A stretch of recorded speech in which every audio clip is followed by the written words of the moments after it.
안녕하십니까. 주선교회 박종우 목사입니다. 그동안 태풍이 많이 왔었다.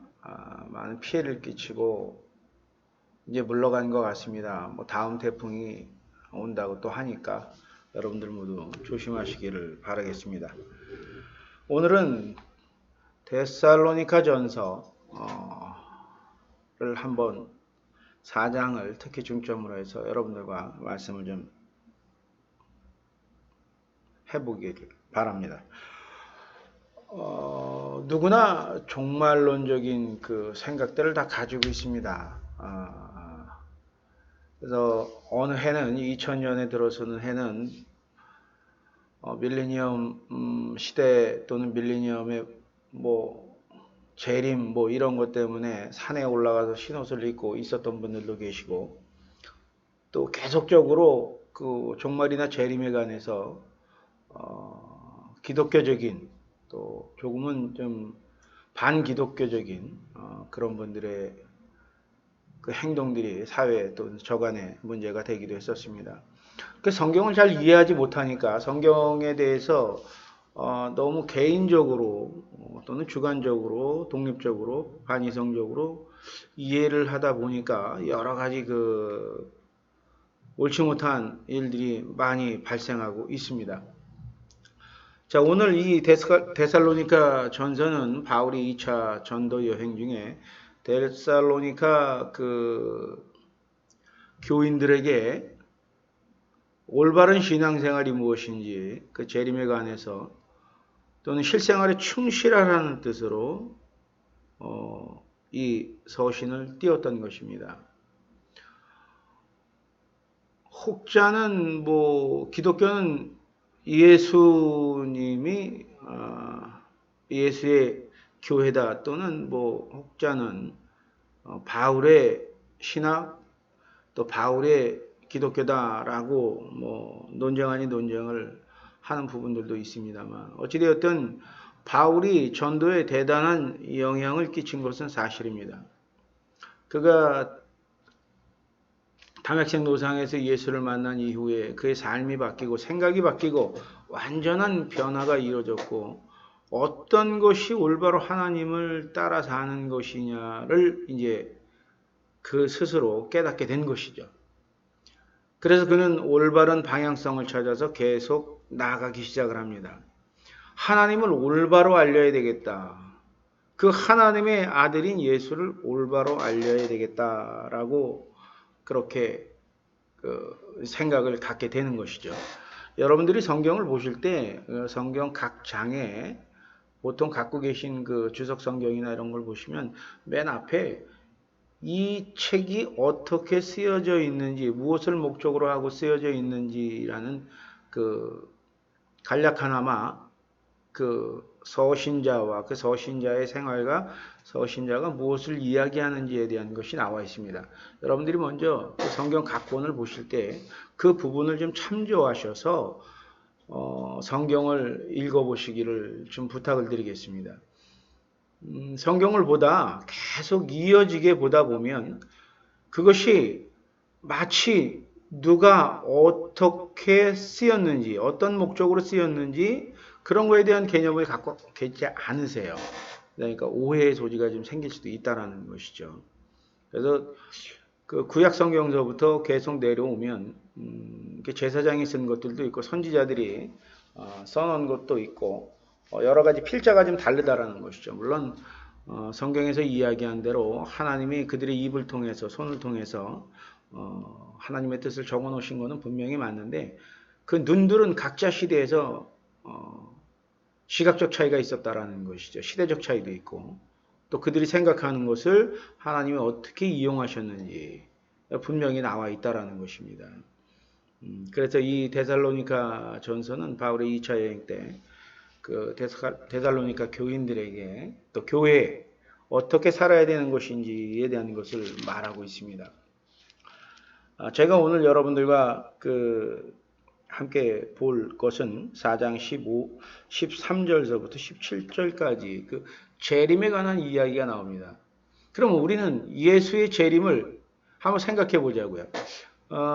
이게 주후 51년경에 작성이 된 것 같다라고 이제 이야기를 합니다만, 예수님 이후로 우리가 이제 AD 뭐 BC 이렇게 나누기 전에 그 과학계에서는 보통 뭐 3년에서 뭐 15년까지 약간의 차이가 있지 않겠느냐. 뭐 역사 나는 방법이 좀 다르다 보고, 또 그 시대별로 그 왕조의 그 시기를 이렇게 쫓아가다 보니까 그런 좀 차이가 있고, 또 기후 문제도 있고, 또 요새는 뭐 과학적인 여러 가지 방법에 의해서 그 기원 전후를 나누는 시대가 지금 다시 하면 좀 차이가 있다. 뭐 이런 부분도 얼마간은 있다고 이야기를 합니다. 저도 그 부분은 동의를 하고요. 역사적 사실에서 좀 차이가 나는 거는 있으니까.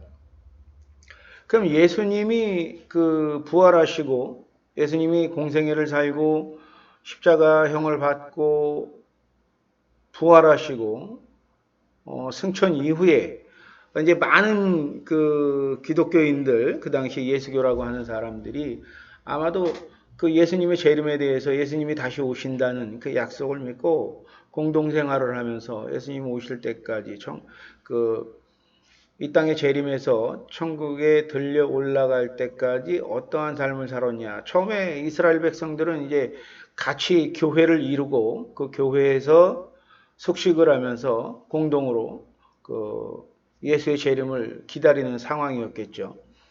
그런데 이제 그것이 10년, 20년 흘러가니까 그 제자들이나 그 지도자들은 이걸 생각하게 되는 것이죠. 과연 어떻게 하는 것이 만약에 재림이 조금 늦어진다면 어떻게 해야 되는 것인가? 재림이 만약에 우리 시대에 당도하지 않을 경우 현재 남아있는 사람들이나 앞으로 기독교를 믿게 될 사람들은 어떻게 해야 되는 것인가? 라는 부분에서도 많이 생각을 했겠죠. 뭐 예수의 제자들도 역시 자기 살아생전에 예수가 재림하지 않겠느냐, 그래서 굉장한 믿음적 기대를 갖고 있었죠. 근데 그것이 우리 때 이루어지지 않을 수도 있다라는 생각을 갖게 된 것이죠. 그 시기는 하나님만이 아신다고 이야기를 했기 때문에 이걸 과연 어떻게 해야 되는 것인가? 또 우리를 쳐다보고 예수 이름만을 부르고 있는 많은 사람들이 모든 생활에서 집단적 생활을 하면서, 물론 밖에 나가서 일도 하고 먹을 것을 찾기 위해서 그렇지만 좀 극단적인 생활을 하고 있었던 것이죠. 그래서 이걸 어떻게 문제 해결을 해야 되느냐라는 부분에서 아마 고민이 많았을 것입니다. 그 부분에서 제일 먼저 바울이 이제 생각을 하는 것이죠. 이것을 어떻게 전파시키고 이들에게 언제까지 기다리게 할 것인가, 이들에게 그 개념을 어떻게 심어줄 것인가에 대해서 이제 많은 고민을 하게 됩니다. 그래서 이 신앙에 대해서 이제 이야기를 합니다. 형제들아, 자는 자들에 관하여는 너희가 알지 못함을 우리가 원치 아니하노니 이는 소망 없는 다른 이와 같이 슬퍼하지 않게 하려 함이라. 우리가 예수에 죽었다가 다시 사심을 믿을진대 이와 같이 예수 안에서 자는 자들도 하나님이 저와 함께 데리러 오시리라. 우리가 주의 말씀으로 너희 이것을 말하노니 주 강림하실 때까지 우리 살아남아 있는 자도 자는 자보다 결단코 앞서지 못하리라. 주께서 호령과 천사장의 소리와 하나님의 나팔로 친히 하늘로 쫓아 강림하시리니 그리스도 안에서 죽은 자들이 먼저 일어나고 그 후에 우리 살아남은 자도 저희와 함께 구름 속으로 끌어올려 공중에서 주를 영접하게 하시리니 그리하여 우리가 항상 주와 함께 있으리라. 그러므로 이 여러 말로 서로 위로하라. 형제들아, 때와 시기에 관하는 너희에게 쓸 것이 없으면 주의 날의 밤에 도적같이 이를 줄을 너희가 자신이 자세히 알미라. 이렇게 해서 이제 5장이 시작이 됩니다만, 분명히 들려 올라가고 천국으로 올라가는 것은 맞는데 그 기간 동안 어떻게 살아야 되느냐에 대한 것이 많이 있습니다. 종말론적인 삶에 대해서 우린 다 두려움을 가지고 있습니다. 그리고 어차피 우리는 다 귀천하게 되어 있죠. 하늘로 돌아가게 되어 있습니다. 그러면 어떻게 살아야 되느냐? 그 종말론이 언제 다가올지 모르는데 그것을 어떻게 기다리느냐? 그 기다리는 것에 대해서 생각을 해보자는 것입니다. 한 사람들은 죽을 때까지 열심히 삶을 살아갑니다. 또 어떤 사람은 죽는 날만 바라보면서 그 언제 다가올지 죽음을 두려워하면서 살아갑니다. 또 어떤 사람들은 아예 될 대로더라 난 이건 모르겠다. 그리고 그냥 포기하는 삶을 살아가기도 합니다. 그러나 우리 기독교인, 특히나 예수를 믿는 사람들 해야 할 것이 있습니다. 잘 살아줘야 되는 것입니다. 아주 잘 살아줘야 된다는 것이에요. 남에게 모범이 아닌 나 자신에게 열심을 살았다는 것. 나중에 예수 앞에서 최선을 다해서 살았습니다 라고 말을 할 정도의 삶은 살아야 된다는 것이죠. 잘 먹고 잘 살아야죠. 근데 잘 먹고 잘 산다는 건 부자가 되고 또 멋진 집이나 멋진 차를 갖는다고 해서 이루어지는 것은 아닙니다. 잘 산다는 건 인간적으로 얼마나 은혜롭게 긍휼함으로 그런 마음을 가지고 살아가느냐를 이야기하는 것이죠. 어떤 게 잘 사는 것이냐.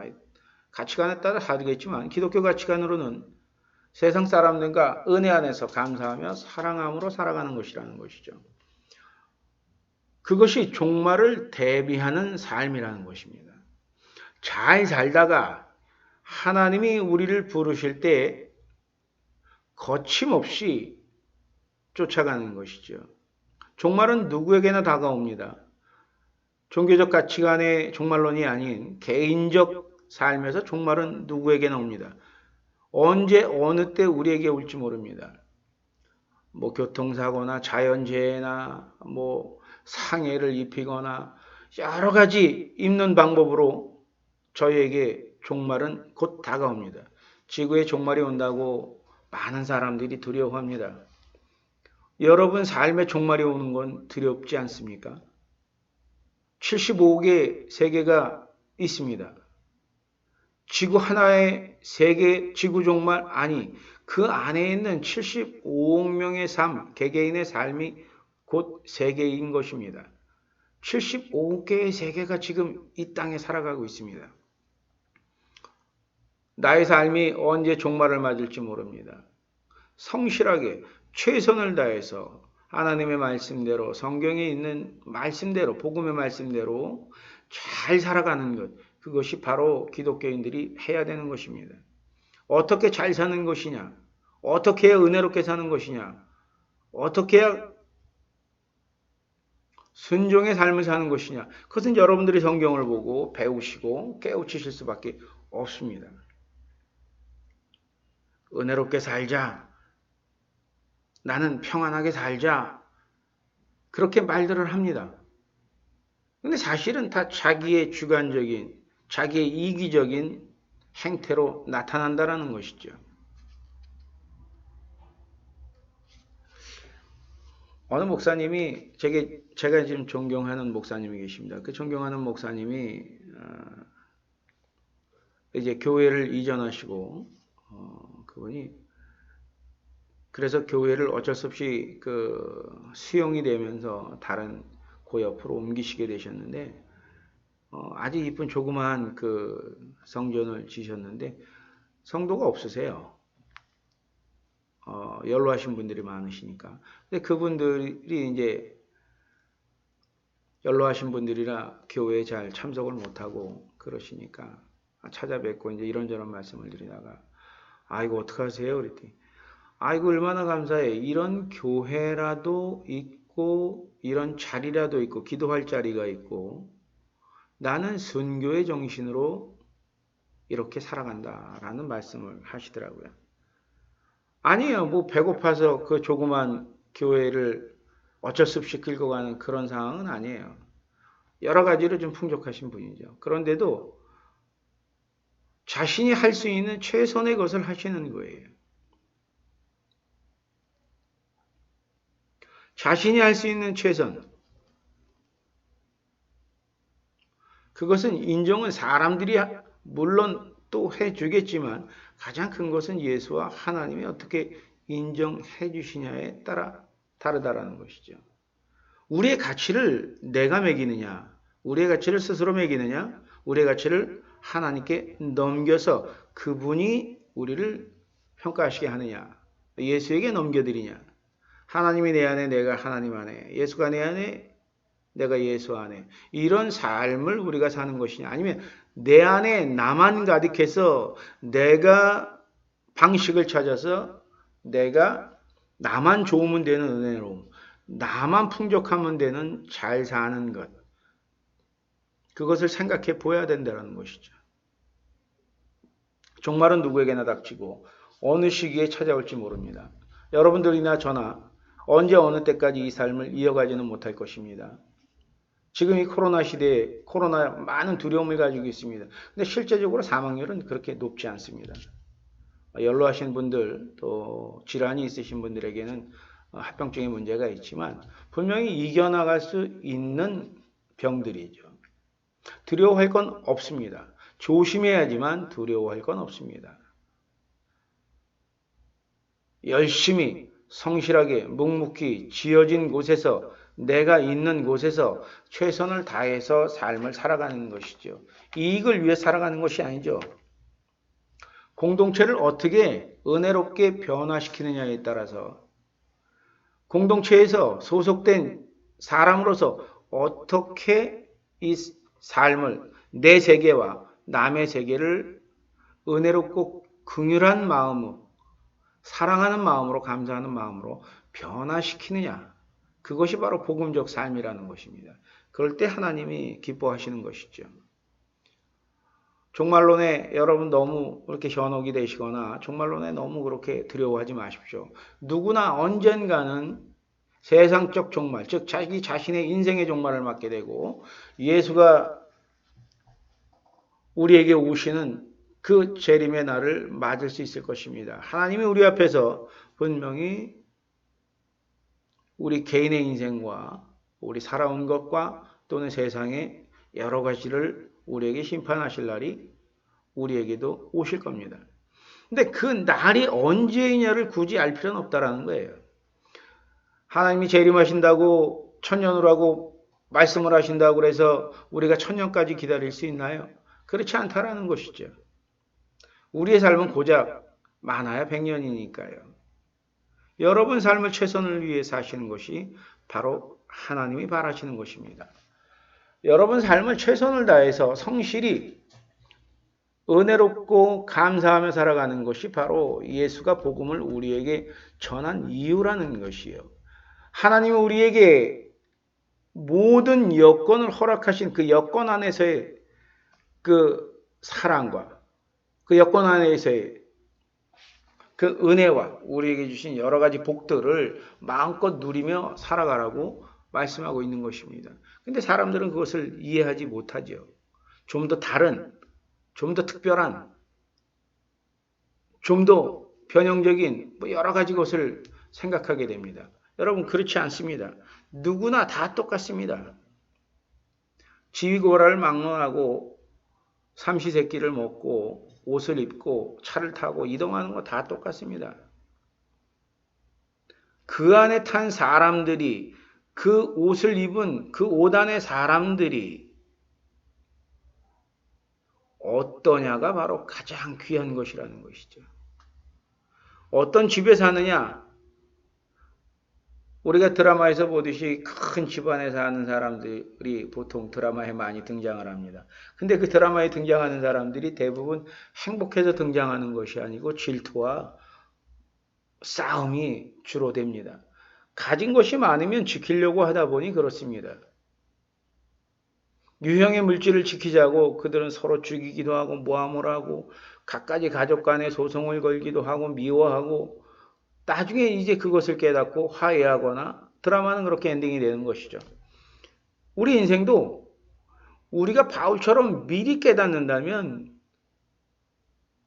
그럴 필요가 없다는 것이에요. 살아가는 날 하루하루가 즐겁고 기쁘게 살아가야 된다고 한다는 것입니다. 바울은 그런 이야기를 했어요. 나는 매일 죽노라 라고 말하고 있습니다. 오늘의 삶을 살았던 나는 또 죽고 내일 하나님 말씀을 이어서 살아가는 나는 또 산다고 말하고 있는 것입니다. 그렇습니다. 우리는 매일매일 신앙을 가지고 어떻게 살아가야 될까 고민을 많이 합니다.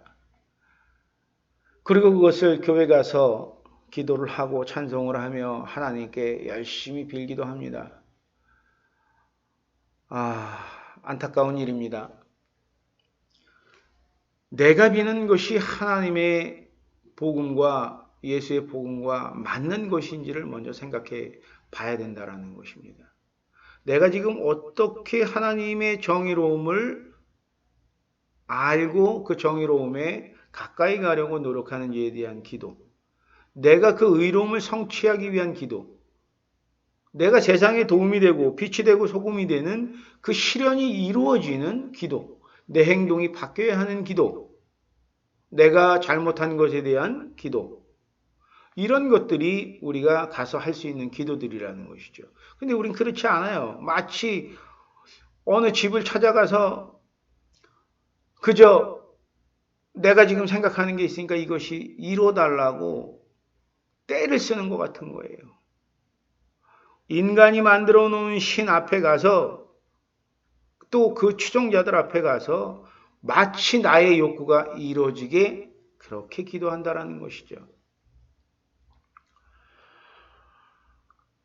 사랑하는 기독교 여러분들, 기독교인들 여러분, 올바른 가치관과 올바른 기독교 감성, 올바른 기독교의 그 복음을 여러분들이 생각하셔야 됩니다. 성경 안에 그것이 다 들어 있습니다. 조금만 더 성경을 깊게 알려고 하고 조금만 더 성경을 생각해 보시고 조금만 더 성경 안에 들어가서 성경을 보신다면 여러분 무한한 하나님의 은혜가 내 곁에 이미 와 있다는 걸 아실 겁니다. 예수가 왜 그렇게 고민하고 예수가 왜 그렇게 어쩔 수 없이 십자가에 올라갔는지 또 그는 무엇 때문에 올라갔는지를 깨닫게 된다면 그 감사는 살아나올 수밖에 없습니다. 여러분 헛된 종말론 또 세간에서 이야기하는 그 종말론에 휩쓸리지 마십시오. 또 많은 사람들이 그렇게 이야기하는 것에 대해서 너무 그렇게 생각하지 마십시오. 어차피 나에게도 그 종말의 순간은 다가옵니다. 그것이 오늘일지 내일일지 또 몇십 년 후일지 아무도 모릅니다. 어린아이가 병원에서 응급실에 들어가 있는 것을 보면 분명히 저 아이는 100년의 시간을 갖고 태어났을 텐데 너무 안타깝다라고 생각을 합니다. 누가 알겠습니까? 중고등학생 애들이 교통사고가 나건 다치건 잘못돼서 병원에 가 있는 거, 쟤는 아직 80년의 시간이 남아있을 텐데 우린 그렇게 생각을 합니다. 또 50대에 중년 가장이 몸이 안 좋아서 가면 아직 50은 더 살아야 되는데 이렇게 생각을 한다는 것이죠. 그러나 분명히 가는 시간은 정해져 있지 않다라는 것입니다. 종말의 시간은 누구에게도 정해져 있지 않습니다. 언제, 어느 때, 어떻게, 어떤 방식으로 하나님 시간에 의해서 가는지, 자신의 욕심으로 일찍 당겨져서 가는 것인지 아무도 알 수 없습니다. 그러나 분명한 것은 그 시간은 온다라는 것입니다. 그 시간 이전에 어떻게 우리가 값진 삶을 살아갈 것인지, 이 생명을 어떻게 행복하게 살아갈 것인지, 이것을 어떻게 좀 더 가치 있게 인생을 살아갈 수 있을지, 이 가치 있고 아름답고 행복한 삶을 이후의 자녀들에게, 내 자녀들에게 어떻게 좀 더 너는 시간을 값지게 사용하게 해야 할지에 대해서 우린 내 인생에 책임이 있다라는 것입니다. 우리의 인생에 분명하게 책임이 있다라는 것입니다. 그것을 복음으로 듣고 깨닫고 복음으로 전해줘야 될 이유도 있다라는 것입니다. 여러분들 모두가 이 시련을 잘 이겨내시고 우리는 이 코로나 이전 시대가 오지 않을 거라고 많은 사람들이 이야기를 합니다. 저는 그렇게 생각하지 않습니다. 결단코 우리는 이겨낼 것이고 하나님이 이것을 걷어갈 것이고 또 분명하게 우리는 아름다운 날을 다시 볼 수 있을 것입니다. 여러분 희망을 가지시고 기도하면서 열심히 여러분의 값진 삶을 행복하게 살아나가시기를 진정으로 바라겠습니다. 오늘 말씀은 여기까지 하겠습니다.